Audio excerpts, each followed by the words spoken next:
Donc nous ici, on est sur un projet. C'est un projet qui s'appelle A2L. C'est vrai que dans A2L, on ne voit pas bien Fab Lab.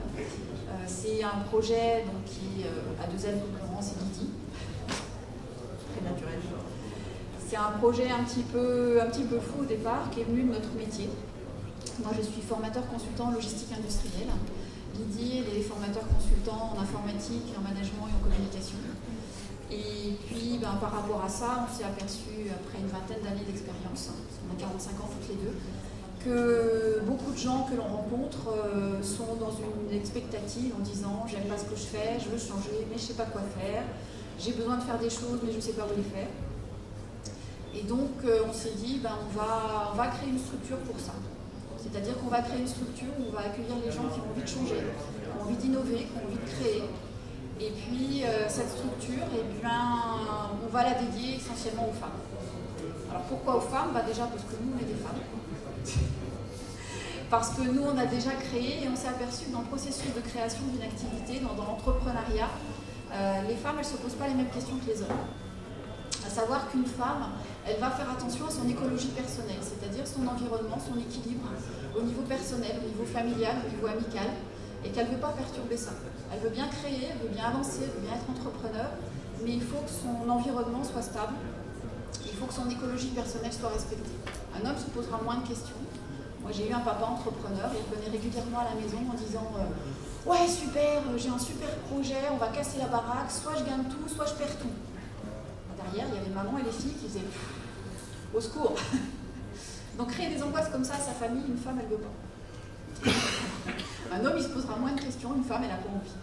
C'est pour ça que notre structure, elle s'appelle A2L. Elle s'appelle A2L. Parallèlement à ça, moi, c'est vrai que je suis beaucoup dans les réseaux humains, les réseaux électroniques un petit peu aussi, Facebook, je me suis mis il n'y a pas longtemps.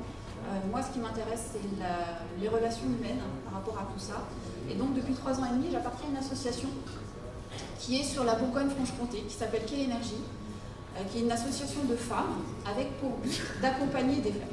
Pas féministe pour dessous, je suis mariée, j'ai 3 enfants, ça va très bien. Mais qui a pour but d'accompagner les femmes dans leur projet d'entrepreneuriat. Mais c'est juste une association et on s'est aperçu que les femmes, elles viennent quand elles ont créé, celles qui ont un projet, elles n'osent pas venir. Et donc nous, on s'est dit, pour amener ce projet sur Dijon, parce qu'on est dijonnaise, on voudrait créer un lieu, avoir un lieu pour recevoir les femmes qui sont en projet, qui sont en cours de création ou qui ont juste une envie.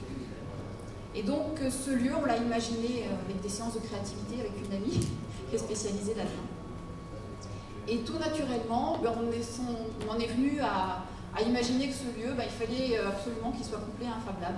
Parce que le Fab Lab, c'est ce qui permet de créer, je dirais, de manière pratique et concrète, les objets qu'on imagine. Donc qu'on soit dans la créativité numérique ou dans la créativité pratique, le processus de création, c'est le même. Je te laisse présenter le...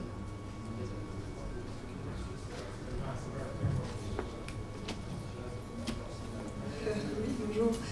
Donc au niveau du Fab Lab, on a imaginé, bien sûr, dédié aux femmes qu'on va accompagner par rapport à leur projet, accueillir ces femmes pour qu'elles créent justement, avoir le côté concret du projet, mais on va aussi l'ouvrir au public, fonctionner aussi comme un Fab Lab normal, et là, le Fab Lab sera mixte, on ne va pas le dédier uniquement aux femmes. On va l'ouvrir également aux écoles. On a trouvé un lieu très sympa situé à Dijon avec un arrêt de bus à proximité en pensant aux écoles, aux personnes qui ont plus de difficultés de mobilité pour pouvoir aussi accéder au lieu. Et puis, une partie aussi essentielle de ce Fab Lab, c'est qu'on souhaite l'ouvrir aux entreprises de façon à avoir des moments privatisés pour les entreprises et qu'elles viennent aussi réaliser certains projets comme des pré-prototypes ou des choses comme ça, ou de la location de machines. Ce que je vous ai mis ici, c'est tout ce qu'on a prévu autour du Fab Lab. Le Fab Lab, on va pas revenir sur les machines, ce qu'on va trouver dedans, puisque c'est à peu près, je dirais, la même chose un petit peu partout. Donc nous, l'idée, c'est d'essayer d'envisager, dès l'ouverture, comment est-ce qu'on peut être autonome financièrement, qu'on n'a pas eu la chance que vous avez eue. Et en même temps, cette chance-là, on ne la recherche pas. C'est-à-dire que, contrairement à beaucoup de Fab Labs français qui sont portés par des structures institutionnelles, nous, c'est un Fab Lab privé que l'on souhaite, et on souhaite rester privé pour être libre par rapport à ce qu'on a envie de faire. Alors, on a la région qui nous suit, qui nous a dit « Ok, Banco, nous, on va prendre la moitié de vos investissements à notre charge. » Maintenant, il faut qu'on trouve l'autre moitié. Et notre difficulté, elle va être, et je rejoins monsieur qui a posé la question tout à l'heure, elle va être dans le fonctionnement. Comment est-ce qu'on peut fonctionner de manière autonome? C'est-à-dire qu'on va avoir notre loyer à payer, pour être pratico-pratique, et on va avoir les salaires à payer. Donc par rapport à ça, comment est-ce qu'on fait fonctionner le Fab Lab en ayant un loyer et des salaires à payer? Donc on a imaginé tout un tas de prestations que le Fab Lab pourrait apporter en termes de formation, en termes d'accompagnement, en termes d'ateliers créatifs. Après, effectivement, on a toute la partie école, mais qui ne va pas nous rapporter grand-chose, si ce n'est sur le long terme, apprendre aux enfants qui peuvent créer et fabriquer par eux-mêmes. Donc ça, c'est le projet, je dirais, c'est plus la partie sociétale du Fab Lab qui nous intéresse aussi. Parce que pour nous, c'est un formidable projet humain, dans le sens où on est sur de l'innovation d'entrepreneuriat. Pour moi, personnellement, le Fab Lab, c'est vraiment un modèle de société pour demain. C'est-à-dire qu'on n'a pas le profit comme objectif, on a le profit comme moyen pour faire profiter les autres des innovations et du partage de savoir-faire et de savoir, de connaissances que les autres peuvent avoir. On est vraiment sur ce modèle-là. Alors, au niveau de notre projet, nous, on a commencé en juin à essayer de réfléchir à la structure juridique. Alors, on s'est posé les mêmes questions. Association, SCOP, structure juridique classique, etc. Alors au début, on était parti sur la SCOP, et puis au conseil régional, on nous a dit « Oui, mais en France, si vous voulez lever des fonds au départ, il faut rester une association. » Donc là, aujourd'hui, avec notre conseiller juridique, on en est à « Ok, on va créer une association pour avoir les fonds de départ. Maintenant, cette association, il faut qu'elle arrive à libérer un petit peu de profit pour que ce profit, on puisse le redistribuer à nos salariés de manière à créer la SCOP avec cet argent-là, pour que les gens n'aient pas à avancer de l'argent pour entrer dans la SCOP. Alors, on va essayer de monter la structure juridique autour de tout ça. Et par rapport à nos salariés, je dirais qu'il nous en faudra deux au départ. Un pour toute la partie je dirais, gestion et accueil des gens, et puis un Fab Lab manager au niveau technologique. Parce que je ne vous cache pas, au niveau technologique, sur certains points, je suis la partie porteur de projet, organisation, il n'y a pas de problème. La partie technologique, conception 3D, on va trouver des spécialistes. Non, mais on en a trouvé. Il y a plein de gens qui nous ont dit nous ça nous intéresse. On n'est pas encore ouvert. Symboliquement, on voudrait faire l'inauguration pour le 8 mars, qui est la journée de la femme. Non, je sais arrêter de rire. Mais voilà, l'idée, c'est de dire on n'est pas encore ouvert, on est juste en projet. On a déjà des tas de gens qui nous disent vous ouvrez quand, on veut venir. Moi, j'ai des compétences dans tel et tel domaine, je peux vous aider, etc. Sauf que la structure, pour l'instant, on est dans le montage financier. Le montage financier, on ne peut pas le porter à la nuit. C'est pas possible. Donc on est 4, Didier et moi. Pascal Minguet, qui est plus notre mentor en termes de communication, et puis il a monté aussi le Fab Lab de Garde avec Jean-Baptiste, qui se cache au fond de moi. Qui finit sa nuit. Qui finit sa nuit. Non, pas du tout. Et puis Stéphanie, qui est une autre amie, qui, elle, est qui a été dirigeante d'entreprise, qui a un très bon poste à la PEP 21 et qui nous suit au niveau comptabilité-gestion. Voilà. Donc notre problématique aujourd'hui, pourquoi on est venu à Toulouse? Déjà pour parler de notre projet, puis rencontrer d'autres personnes qui ont la même problématique. Et puis par rapport à nous, ce qu'on envisage en Fab Lab pour faire rentrer un petit peu d'argent, est-ce qu'il y en a qui ont déjà mis en place des choses? Qu'est-ce qui marche pas en termes de retour d'expérience?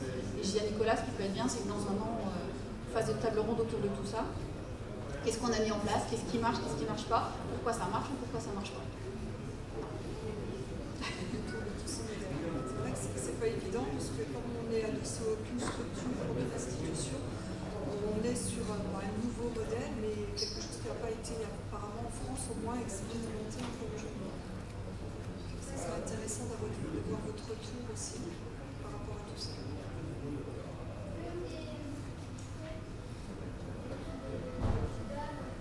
Si vous avez des questions, il n'y a pas de souci. On veut bien essayer d'y répondre.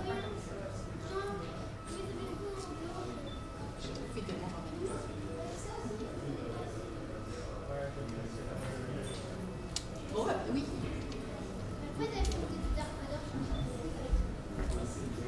Merci pour votre présentation. Est-ce que vous connaîtriez des comparables, c'est-à-dire des projets comme ça qui associent du partage de projets pour des femmes et les associer à un lieu de production justement mixte? Vous n'avez pas fait de benchmarking? Souvent dans les réseaux, voilà, sociaux, on se compare, on regarde autour de ce qui existe, on regarde l'existant. Est-ce qu'il y aurait des lieux comme ça? On en a trouvé un seul qui ressemblera un petit peu, mais il n'y a pas d'atelier, c'est à Marseille. Ça s'appelle Potentiel. Potentiel avec L. Voilà, avec 2 L. Il y a aussi une partie exposition pour exposer ce que les femmes ont fabriqué. Il y a une partie où elles peuvent mettre leur siège social, parce qu'il y a aussi cette difficulté-là quand on crée une activité, on n'a pas forcément envie de mettre le siège social chez soi. Donc cette idée de pouvoir mettre le siège social au niveau de l'association, enfin de la structure, avec un espace de coworking, mais il n'y a pas l'atelier, il n'y a pas le Fab Lab. Ça, ce serait pas mal de voir ça aussi, le siège social, tous ces des touch points, en fait, des éléments forts qui permettraient de comprendre justement pourquoi votre projet va se distinguer d'autres. Moi, ça me fait penser, je sais qu'il y a eu la création vous savez ce que c'est, les hackerspace? Oui. Donc voilà, qui sont un petit peu similaires à l'esprit des Fab Labs, même s'ils sont en général encore un peu plus techno-centrés. Il y en a un qui a été fait par des jeunes mamans. Aux États-Unis, d'accord. Voilà, donc c'est pas la même chose, parce que là on est dans la logique entrepreneuriale, mais on va quand même avoir, vous avez commencé votre talk sur des valeurs différentes. Cette idée que quand on est une femme, le projet qui va nous animer, on ne sera peut-être pas prêt à l'avoir à tout prix. C'est-à-dire qu'on ne mettra pas notre maison, notre mode de vie en jeu, parce qu'on a un bon projet, alors que vous disiez que souvent dans la culture masculine, ça va devenir la priorité, on peut effectivement tout investir, on pourrait discuter ça, mais en tout cas si on reste au niveau de ces valeurs-là, cette idée de ne pas faire les choses à tout prix, d'avoir un équilibre, vous disiez une écologie personnelle, cette idée d'équilibre, je pense qu'il y a, si on se place au niveau des valeurs, donc au-delà des genres, je pense qu'il y a quelque chose de très novateur dans votre projet, moi, qui m'excite beaucoup, parce que justement, on n'est plus sur la performance pure, on va être d'abord sur quelque chose qui est dans l'équilibre, et il y a plein de choses qui restent à inventer. Donc effectivement, ce lieu aux États-Unis a été pensé justement pour rentrer dans une logique de j'ai aussi un travail, j'ai aussi une famille, j'ai aussi d'autres choses que le Fab Lab ou le projet. Ça ne devient pas toute ma vie. Et je pense que là, il y a peut-être des choses à s'inspirer du projet, ce qu'elles ont fait. Parce que j'imagine qu'à Marseille, moi j'ai travaillé aussi pas mal aux États-Unis avec une femme qui s'appelle Léa Beckley, qui est aussi dans ce milieu du DIY, un petit peu qu'on voit ici. Et elle a travaillé beaucoup avec des associations de femmes aux États-Unis, soit des femmes plus âgées qui vont se regrouper à la retraite pour partager des activités. Donc, et donc elle a réfléchi à les genres et à la technologie. Et finalement, c'est pas vraiment, comme vous le disiez, c'est pas une question de femmes, c'est des valeurs, on va parler de valeurs différentes. Et on va avoir peut-être des règles du jeu qui vont être différentes dans ces endroits. Et je pense que ce qui sera intéressant, c'est de vraiment les distinguer. Par exemple, si on revient sur cet exemple précis que vous avez donné, ce que je trouve très intéressant, le fait de se domicilier hors de son domicile, c'est déjà au niveau identitaire quelque chose de très fort symboliquement. C'est mon projet, donc ce n'est pas à la maison, ce n'est pas le projet de la famille, c'est un projet qui va être ailleurs, je vais exister dans un autre espace. Donc rien que ça, faire ancrer en fait, un projet et donner à quelqu'un le fait d'exister ailleurs, je pense que c'est déjà une contribution forte. Donc voilà, moi ça me motive beaucoup, c'est ce que je veux vous dire. Et je ne sais pas comment avancer au niveau du benchmark, mais d'être clair sur vos valeurs, et je pense de combattre, d'abord de défendre cette identité au niveau des valeurs, au-delà de ça, et puis après, bon courage. Merci. D'autres questions? En fait, c'est très intéressant et je rejoins un peu le questionneur précédent. Vous prenez les choses à l'inverse. Hier, Neil nous demandait de réfléchir et il disait qu'ultimement, ce serait le modèle organisationnel qui serait à trouver. Vous êtes en train d'essayer de trouver le modèle organisationnel dans votre structure globale et vous injectez là-dedans un Fab Lab, mais ce n'est qu'un élément. Et ça, je trouve vraiment très, très intéressant. Alors, j'aime moins cette ségrégation homme-femme, mais bon. Non, c'est surtout sur l'accompagnement, le Fab Lab, On pourra venir quand même. Pardon, On pourra venir quand même. oui. Et donc, votre technologie, c'est vraiment l'organisation. C'est vraiment les concepts nouveaux, si vous voulez, de collaboration. C'est ça qui est en fait votre vrai concept. C'est ce qui nous anime le plus, effectivement. À mon avis. Et c'est ça qu'on attend le plus. Si le plus vous pouvez le partager, le plus on pourra réfléchir ensemble.